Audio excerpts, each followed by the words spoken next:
Hey coucou tout le monde, bienvenue aujourd'hui dans ce vlogmas numéro 23. Alors je parle pas très fort, j'espère que vous allez quand même bien l'entendre, voilà, parce il est là à peine 8 heures du matin. Les enfants dorment encore, bon, comme ils sont en vacances, j'essaye de pas les réveiller.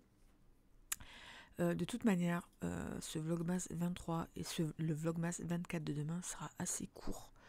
J'ai très peu de temps, la preuve, je dois vous tourner la vidéo là à 8 heures du mat. Donc voilà, ça va être assez court pour vous dire en fait le programme. Aujourd'hui, nous allons faire le bilan de l'année écoulée 2021. Bilan, quoique j'allais dire que livresque, non. Le bilan de mon année livresque a beaucoup dépendu de ma vie perso. Donc il faudra que je vous parle aussi un peu de ma vie perso. Et demain, ce sera tout simplement les résolutions pour 2022. Quelles sont les choses qu'on voudrait mettre en place, etc. Donc voilà, ce sera des vidéos assez courtes. Voilà, et après on fera la petite pause noëlesque. Alors, la question... Non, d'abord le calendrier de l'Avent. Donc, en café Dolce Gusto, on a eu une capsule Pérou. Je crois qu'on l'a déjà eu, non? Dans le mois, je sais plus. Ça me parle, mais bon. Donc voilà pour le calendrier et celui du chocolat. Nous avons eu 2 petites boules Lint. Bon, là, 8 heures du mat, c'est un peu tôt pour manger tout ça. La question du jour, elle est toute simple. Elle est directement en relation avec la thématique du jour. Eh bien, essayez-vous en quelques lignes en commentaire de nous faire votre propre bilan de l'année. Peut-être nous dire combien de livres vous avez lus. Et les plus et les moins que vous avez eu pendant cette année. Peut-être votre coup de cœur, quoique on les a déjà dit hein, sous d'autres questions, vos coups de cœur, vos flops aussi, c'est peut-être intéressant. Donc voilà, le bilan global en 2-3 lignes, hein, ne nous faites pas une thèse, antithèse, synthèse. Mais voilà, ça serait intéressant de voir s'il y a une espèce de mood général qui ressort de cette année 2021. Donc moi je vais évidemment vous répondre après, c'est la thématique du jour. Niveau lecture, je n'ai encore toujours pas lu. Hier, ça a été une grosse journée. On est parti presque toute la journée avec Emma et ma belle-mère. On a été faire les achats, les derniers cadeaux et les achats bouffailles hein, pour le réveillon. Au milieu de tout ça, il y avait... il y a vous, il y a moi. Putain, au milieu de tout ça, il y a eu le... Oui, qu'est-ce qui se passe, David? Tu es prêt pour 2022? Au milieu de tout ça, il y a vous, il y a moi. You know que to be, I like to be. Merci, cœur de Cuba Libre. Il est temps que ça s'arrête, les vlogmas. Donc, au milieu de tout ça, il y a eu le rendez-vous. Oui, Shadow, t'as bien trouvé ton moment pour jouer avec la bouteille en plastique. Il y a eu le rendez-vous orthodontie d'Emma qu'on a réussi à caser. Bah oui, maintenant qu'elle est loin, il faut qu'on case ces rendez-vous pendant les vacances. Et donc pour ceux qui me suivent, feu l'ancienne chaîne, vous saviez que rendez-vous orthodontie égale, à côté, il y a le Leclerc Occasion. Je suis pas sûre que d'y aller 3 jours avant Noël, c'était le bon trip. Alors il y avait personne dans les rayons, mais du coup il n'y avait pas trop de choses non plus en nouveauté lire, en rivernage. Mais en plus, bon voilà, je sais que je vais avoir des livres neufs sous le sapin demain soir.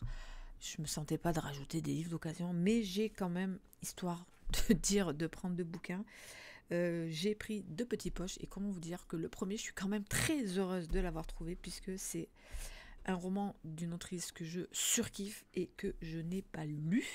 C'est La vie devant ses yeux de Laura Kachischke. Et voilà, toujours des prix imbattables à mon Leclerc Occasion. Voilà, 50 centimes. Donc on va être encore hein, dans cette thématique de l'intimité du couple et de la sphère familiale, puisque là on est avec Diana qui est mariée, qui a une fille. Et justement, ça va être un gros truc d'introspection, j'ai l'impression, alors qu'elle est dans le monospace familial, en train d'attendre sa fille qui sorte de l'école. Il y a des souvenirs qui vont ressortir, ces blessures qui saignent toujours, et surtout une sourde culpabilité qui ronge son quotidien. Donc je ne sais pas du tout vers quoi on va aller. Alors, ils en avaient fait un film que je n'ai absolument pas vu. Donc donc voilà, je suis toujours heureuse de trouver des romans de cette autrice et on va voir ce que celui-ci donne. Et le deuxième, c'est aussi l'auteur qui m'a flashé. Je vous en ai parlé, tiens, pendant ces Vlogmas, dans les bilans de mes carnets lecture. C'est Tob Rod Smith. Je vous avais parlé de La Ferme de cet auteur que j'avais surkiffé et de Enfant 44. Et là, c'est Colima. Donc c'est Enfant 44. On est une fois de plus dans l'URSS de 1956. Khrouchtchev entreprend sa politique de déstalinisation. Il est le temps de solder les comptes et on va être avec Léo Demidov qui s'occupe... les chiens, on se calme. Qui s'occupe du département de criminologie. Alors que lui, il a une affaire justement criminelle importante, il va avoir quelques déboires avec sa propre vie familiale parce qu'avec sa femme, ils ont adopté 2 petites filles. Mais l'aînée de ces 2 filles, elle est cordialement son père de substitution. Et elle n'est pas seule dans l'ombre, une femme ivre de vengeance attend son heure. Pour sauver les siens, Léo n'aura bientôt d'autre choix que de se jeter dans la gueule du loup, le terrifiant goulag de Colima. Donc voilà, une fois encore avec cet auteur, c'était pareil dans Enfant 44, il va mêler enquête, criminologie et une réalité historique bien implantée. Là, voilà, on va être vraiment dans cette URSS 1956. Et voilà, moi je connais vraiment je sais que le style... Ah, il est jeune, je le voyais. Je sais pas pourquoi, des fois on les voit un peu... Il est pas mal. On est d'accord, il est quand même badass. Il est badass, Thomas Smith. Alors, donc voilà, je suis très contente d'avoir trouvé celui-là. Il était à 1 euro. Donc voilà, 1,50 € les 2 poches. Je suis plutôt ravie. Allez, on va passer donc à la thématique du jour, vous faire mon petit bilan de cette année. Alors, on va tout d'abord parler tout simplement chiffres. Ça a été... Alors, la pire... Je sais qu'il y en a qui vont encore dire, mais c'est pas une compétition, on s'en fout. Oui, mais bon, je suis là pour faire le bilan, donc le bilan va être aussi chiffré. Voilà, si je compare avec les autres années. Donc, comme vous pouvez le voir, j'ai lu cette année 147. On arrivera peut-être à 148, peut-être 150, d'ici vraiment le 1er janvier. Oui, 3 livres, je pense que c'est faisable, on verra. Donc voilà, on va rester sur 147 pour l'instant, ce qui est, je crois, le plus petit score depuis que je note mes lectures dans des carnets de lecture comme ça. Mais donc voilà, c'est normal parce que je vous disais que mes lectures ont beaucoup été... pas des pannes de lecture, des grosses pauses lecture ont été dues à des gros changements dans la vie personnelle. Ça c'est irrémédiable, je vous le dis tout le temps, ça c'est quelque chose que je vous dis tout le temps quand je suis dans des pauses comme ça, c'est parce que dans la vie perso il y a des trucs qui me tracassent négativement ou positivement, voilà, mais je suis hypée par autre chose dans ma vie perso et du coup je n'arrive pas à me concentrer dans mes lectures, ça c'est irrémédiable, c'est comme ça. Je me rappelle qu'il y avait eu donc une grosse pause au mois d'avril. Je ne sais pas si vous vous rappelez, en avril 2021, on avait été reconfinés. Du coup, les enfants, ils avaient eu 2 semaines de vacances, plus 1 semaine de confinement. Donc, on était parti sur presque 4 semaines de confinement. De nouveau, le stress. Et donc là, j'en avais profité pour me binge-watcher les 10 saisons de Walking Dead. Donc voilà, j'avais très très peu lu, je me souviens. Et puis surtout, il y a eu du gros changement dans nos vies personnelles avec David. Tout d'abord le mois d'août. Le mois d'août a été un grand chamboulement un petit peu. Déjà ma fille qui est partie à la fac, donc ça aussi générateur de stress, générateur de beaucoup d'allers-retours. Elle était quand même je crois qu'elle a entre 200 et 250 bornes. Beaucoup d'allers-retours en voiture pour l'aider à aménager, etc. Du stress, voilà. Beaucoup, et donc moi à ce moment-là je lis moins forcément, et aussi vous avez suivi l'histoire donc du nouveau travail de David, voilà, qui a eu une très très chouette opportunité qui correspondait à une envie globale qu'il avait eue depuis c'était pas une révélation, mais voilà, depuis le gros confinement qu'on a tous eu là, mars-avril 2020. Il s'est rendu compte, voilà, que lui il kiffait rester bosser comme ça en télétravail. Et voilà, lui, il a tellement la passion d'internet, etc. Et ben, d'ailleurs, vous le voyez pendant les lives, hein, sur les carnets de lecture, etc. David, il s'y connaît quand même pas mal. Et voilà, il a eu une grosse opportunité qui lui est tombée dessus, vraiment, mais complètement le hasard. Et voilà, ça a forcément changé nos vies aussi parce que bah, David, du coup, reste à la maison. Alors, ça correspond complètement à notre mode de vie, à ce que moi, je fais, mon activité ici. D'ailleurs, ça m'a vachement aidé pour l'autre chose qui est arrivée. Donc voilà, tout ça, ça a été générateur. Je répète, pas de stress, mais de gros changements qui, ben moi, dans ces moments-là, j'ai beaucoup de mal à me poser et à lire. Et puis, tout ça, c'était avant le drame. Tout ça, c'était avant le drame, ce matin du 15 octobre, où je me réveille, mon petit café à la main, mon petit croissant, je m'installe sur Internet, je vais pour checker mes vidéos YouTube, et là, votre chaîne YouTube a été supprimée. J'insiste sur le mot supprimée. Elle n'a pas été bloquée, elle a été purement et simplement supprimée, ainsi que mon compte Gmail. Voilà, tu te lèves un matin et tu as 7 ans de travail qui disparaissent. Donc moi là, j'ai eu plusieurs étapes en tant que réaction.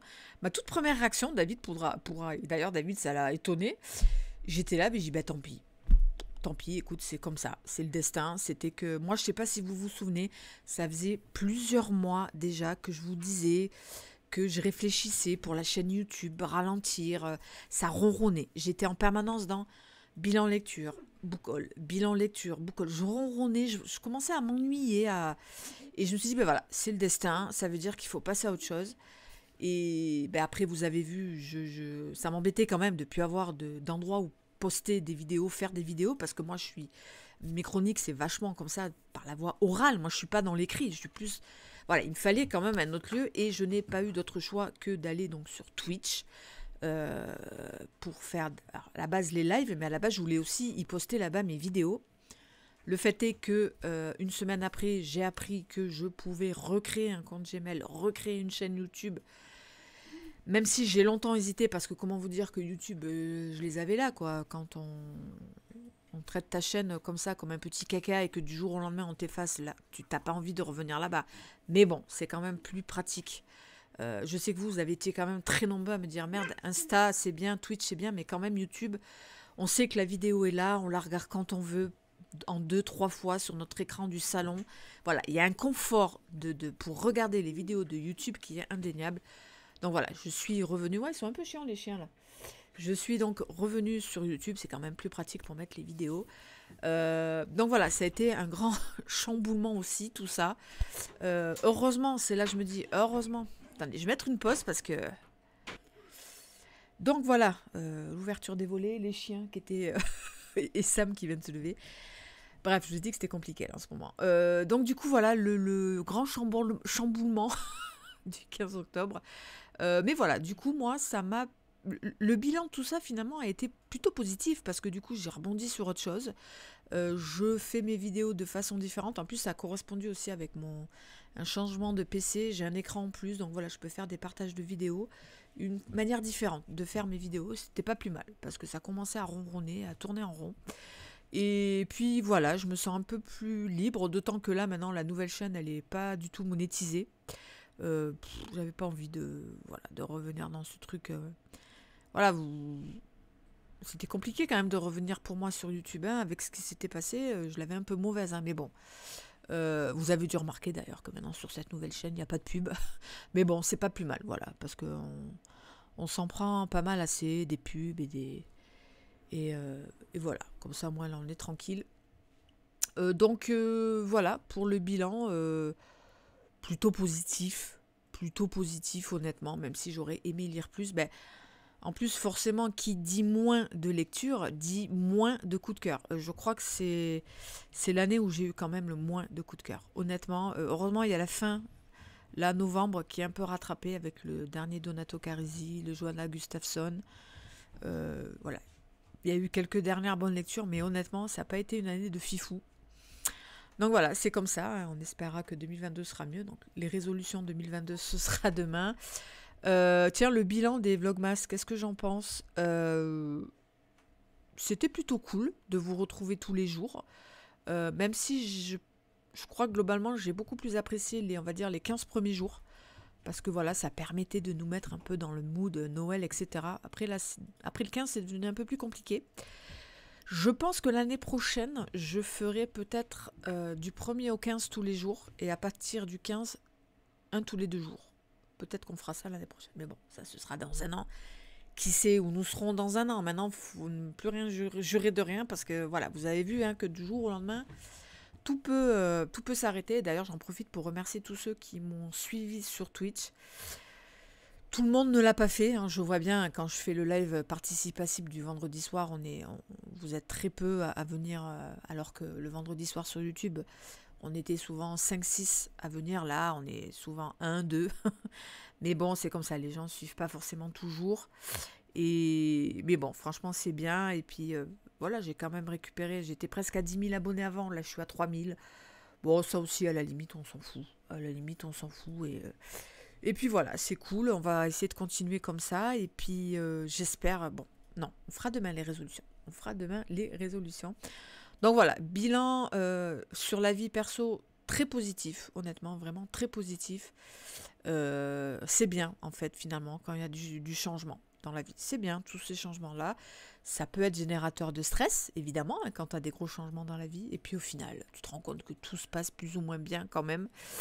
Et d'un point de vue livre aussi, voilà, ça n'était pas une année folichonne d'un point de vue quantitatif et qualitatif. Et sinon, d'un point de vue... Ah tiens, ça c'est une question qu'on m'a souvent posée aussi par rapport aux maisons d'édition et à l'arrêt de ma chaîne.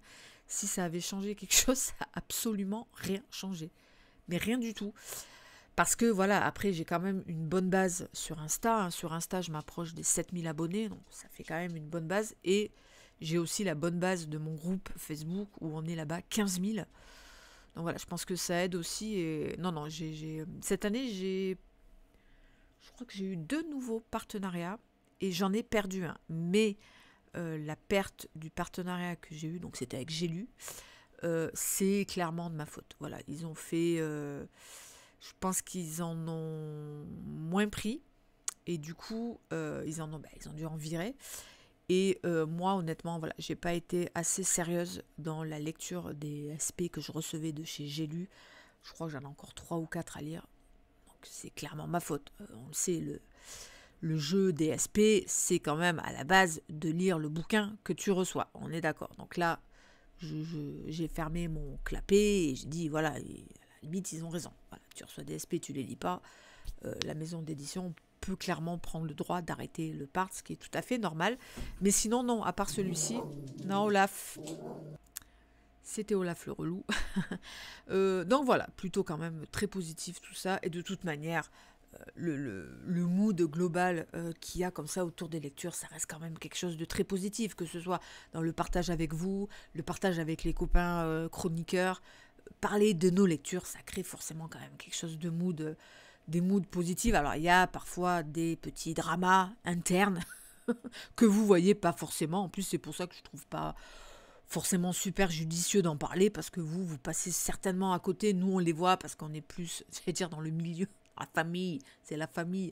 Voilà, il y a des dramas souvent liés voilà, au côté où chacun voit un peu... comment c'est quoi l'expression? Chacun voit midi à sa porte, je crois que c'est ça.